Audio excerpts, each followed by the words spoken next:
প্রধান উপদেষ্টা প্রেস সচিব শফিকুল আলম সামাজিক যোগাযোগ মাধ্যমে তার সম্পদের হিসেব দিয়েছেন।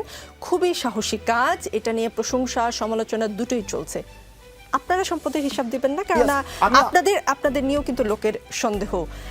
আরেকটার সাথে একটু প্রশ্ন যে আপনি তো অনলাইনে আপনার ইংলিশ যে ক্লাস সেটা দেখছিলাম আমি আজকে, সেখান থেকে একটা শব্দও শিখেছি, এমবি ডেক্সটেরাস, মানে মেধাবী। জি, আপনি মেধাবী, কিন্তু স্কুল অফ এক্সিলেন্স সেটা কেমন চলছে? 2টা প্রতিষ্ঠান রয়েছে। জি, আচ্ছা, আমি ওইটার কথাই জানি। এইটাই কি আপনার আয়ের একমাত্র মানে উপায় কিনা? না, আমি 2017 সাল থেকে ইনকাম করি। আমি 2017 সালের 2016 সালের সেপ্টেম্বরে হচ্ছে আমি ইউনিভার্সিটিতে চান্স পাই, আর 2017 সাল থেকে আমি ইনকাম করি। আমার প্রথমে প্রকাশনী ছিল, এই প্রকাশনী থেকে আমার নিজের এখনো বই আছে, এবং পরবর্তীতে আমি হচ্ছে ওই যে শেডিউ এডুকেশনের যে কোচিং, সেখানে আমি পড়ানো শুরু করি, এবং সেখানে আমার ঢাকা ইউনিভার্সিটিতে আমার অনেক স্টুডেন্ট আছে। আজকে মেডিকেলের রেজাল্ট দিয়েছে, সেখানেও আমার স্টুডেন্ট আছে, এবং আমি এখনও পড়াই।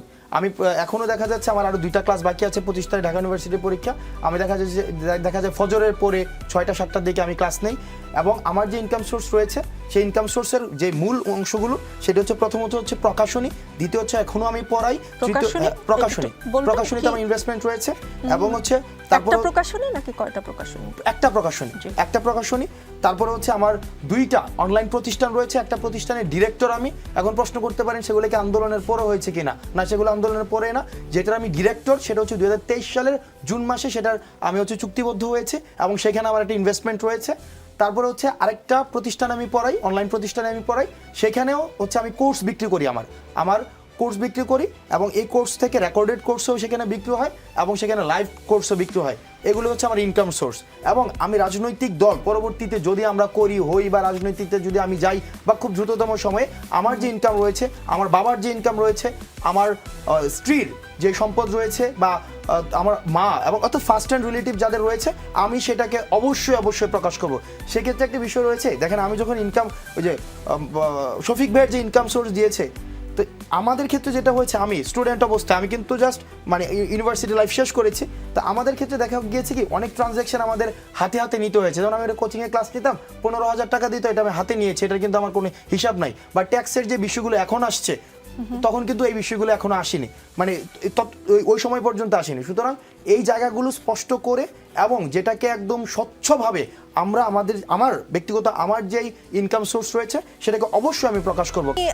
যদি নির্বাচনে রাজনৈতিক দল করেন এবং নির্বাচনে দাঁড়ান, তখন আপনি না, আমি এখনই দেব, এখন সময়টাই জানতে চাচ্ছি এখন বলতে হচ্ছে আমি এই মাসের শেষের দিকের মধ্যে হচ্ছে আমি আমার যে আয় বিবরণী, আমার যে ইনকাম রয়েছে, আমি ইনকাম প্রকাশ করব। এবং আমার ইনকামের সোর্স জানার জন্য আমি প্রকাশ করার আগে আপনারা আমার প্রতিষ্ঠানগুলো যেগুলো রয়েছে, সেগুলোকে সার্চ করলেই দেখবেন যে সেগুলোর অর্থ কি পরিমাণ ইনকাম করে প্রত্যেক বছর আসে। 5 মাস আগে আপনার আয় কত ছিল, আপনার সম্পদ কত ছিল, আর 5 মাস পরে কত, সেটা তফাৎ জানতে পারবো? সেটা আপনি এখনো যদি সার্চ করেন যে স্কুল অফ এক্সিলেন্সের কোর্সগুলোতে কি স্টুডেন্ট কতজন কিনেছে, সেখানে লেখা আছে কতজন কিনেছে এই কোর্সটা, এবং সেটার সাথে যদি আপনি কোর্সের দাম কত সেটা গুণ দেন, এবং সেটা 10% আমি পাই, এবং ডিরেক্টর অ্যালাউন্স বাবদ আমি প্রত্যেক মাসে 90,000 টাকা পাই।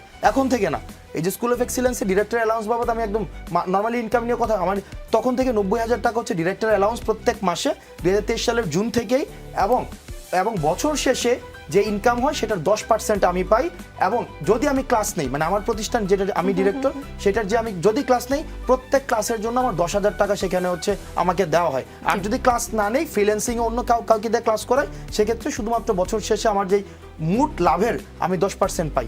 আর আরেকটা প্রতিষ্ঠান যেটা এসিএস, আমি বলছি এসিএসে আমি পড়াই, সেখানে ইংলিশ কোর্সটা এবছর প্রায় আমার 16,000 স্টুডেন্ট কিনেছে। সেক্ষেত্রেও মোটামুটি পুরা কোর্স 8 কোটি টাকার বেশি বিক্রি হয়েছে। সেখান থেকে আমি প্রায় 50 লাখ টাকার মতো হচ্ছে আমি এই কোর্স শেষে পাবো 3 মাসে। কারা কিনেছে সেটা তো জানা যাবে। 17,000 কারা? আপনি চাইলে আপনি নিজেও কিনতে পারবেন। আমি আশা করব আপনি নিজে কিনবেন। কোন 17,000 আসলে 17,000 মানুষ কিনেছে কিনা সেটা নিশ্চয়ই আপনারা এখন দেখতে পারবেন। এবং এটা একটা প্রচারও হয়ে গেল যে যমুনা টেলিভিশনে যেখানে 1 সেকেন্ডের 1 মিনিটের একটা বিজ্ঞাপন দিতে 70,000 টাকা লাগে, সেখানে আমার 2টা প্রতিষ্ঠানের বিজ্ঞাপন হয়েছে। আমার 2টা প্রতিষ্ঠান স্কুল অফ এক্সিলেন্স এবং এসিএস। না, সেই সুযোগটা আপনাকে দেওয়া উচিত হয়েছে কিনা আমি ঠিক বুঝতে পারছি না। আসছি মাসুদ কামাল, সরকারকে সমর্থন করছি, তবে এই সরকার যদি শিক্ষক সহ বিভিন্ন সেক্টরে বৈষম্য তৈরি করার চেষ্টা করে, তাহলে সমর্থন করব না বলে মন্তব্য করেছেন নাগরিক ঐক্যের সভাপতি মাহমুদুর রহমান মান্না। এটা কিসের লক্ষণ? লক্ষণ শুনেন, আমি বলি, একটা জিনিস হলো কি, এই সরকারের নানা দিক দিয়ে নানা ধরনের ব্যর্থতা আছে। এই যে দেবপ্রিয় ভট্টাচার্য কথা বললেন, উনি কিন্তু কতগুলো কথা বলেছেন যে এই যে ভ্যাট বাড়ানোর ব্যাপারটা নিয়ে বলেছেন যে এটা খুবই অবিবেচনাপ্রসূত একটা সিদ্ধান্ত। শিক্ষকদের নিয়ে আরেকজন বলতেছেন, বিভিন্ন জায়গাতে যত আন্দোলন হচ্ছে সব আন্দোলনের জন্য তারা সরকারকে দায়ী করতেছেন। এই দায়ী করাটা যে একেবারে অমূলক তা কিন্তু আমি মনে করি না, কারণ 8 মাস প্রায় 6 মাস তো হয়ে গেল। এই 6 মাসে আপনারা এটা কোনটা সমাধান করতে পারছেন দেখান তো, একটাও সমাধান করতে পারছেন? যতগুলি আন্দোলন হয়েছে কোন আন্দোলনটা আপনার ম্যানেজ করতে পারছেন? এই গভর্নমেন্ট পারছে বলেন? একটা জিনিসকে দেখেন, এই যে আমি অর্থনৈতিক বিষয়টা একটু বলি আপনাদেরকে, এই যে তারা শতাধিক পণ্যে ভ্যাট এবং এক্সাইজ ডিউটি যোগ করলো, মানে সম্পর্ক শুল্ক যোগ করলো। পুরো আওয়ামী লীগের আমলে যে দুইজন অর্থনীতিবিদ সবচেয়ে বেশি আওয়ামী লীগের অর্থনৈতিক কর্মকাণ্ডের সমালোচনা করতেন, সেই দুইজনই এখানে আছেন, সালেউদ্দিন আহমেদ, আহসান ইসমঞ্জু। দুজন বহুবার আমার সঙ্গে বহুবার বসে তারা আলোচনা করছেন। তারা আওয়ামী লীগ গভর্নমেন্টকে নানা ধরনের উপদেশ দিতেন যে এটা হওয়া ঠিক না, এরকম করা উচিত, এরকম করা উচিত। তো এরকম আরও লোক আছে। তো ওনারা যে এবার একটা এত বড় একটা সিদ্ধান্ত নিলেন, বাংলাদেশের ইতিহাসে অর্থ বছরের মাঝামাঝি একবারে এতগুলি পণ্যের মূল্য বৃদ্ধির ইতিহাস নাই রে ভাই। ওনারা সেই ব্যবস্থা করেছেন। আমি কিন্তু সবিনয়ে প্রশ্ন করতে চাই, আপনারা কার সঙ্গে আলাপ করে করেছেন? আপনাদেরকে সাহায্য করার জন্য, আপনাদেরকে পরামর্শ দেওয়ার জন্য দেশে অর্থনীতিবিদের এখন অভাব নাই। আপনারা কার সঙ্গে কথা বলে করেছেন? কথা বলার কোনো প্রয়োজনীয়তা অনুভব করেন নাই। কেন করেন নাই? করেন নাই এই কারণে, আগের সরকার করতো না। আগের সরকার যখন যা ইচ্ছা হতো তাই করতো, তো আপনি সেটাকে ফলো করেছেন। এই জন্য আগের সরকার যে করতো না করার সঙ্গে পরামর্শ, এই জন্য ওদেরকে আমরা স্বৈরাচারী বলতাম।